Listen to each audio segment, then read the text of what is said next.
দেখে তো তোমরা বুঝতেই পারছো যে আজকে একটা কিছু হতে চলছে গাইস। যে আজকে আমি তোমাদের সঙ্গে শেয়ার করতে যাচ্ছি একটা নিউ ব্লগ। তো চলো দেখতে থাকো, এর সঙ্গে থাকো।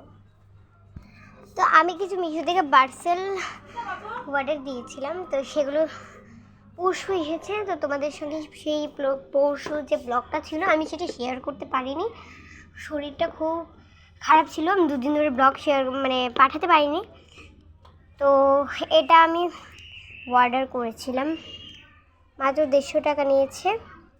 আরও কিছু প্রোডাক্ট অর্ডার দিয়েছিলাম গাইস, কিন্তু আমি তোমাদের সঙ্গে এখন এসব নিয়ে কোনো আর কি করবো না গাইস। তো তোমরা দেখতে আমার ভিডিওতে লাইক অ্যান্ড সাবস্ক্রাইব কিন্তু অবশ্যই করবে। লাইক কিন্তু তোমাদের করতে হবে, নাহলে আমি কিন্তু ব্লগ আর ছাড়বো না। লাইক তোমরা অনেকেই করো না, কিন্তু লাইক অ্যান্ড সাবস্ক্রাইব ছাড়া আমি কীভাবে ফলোয়ার্স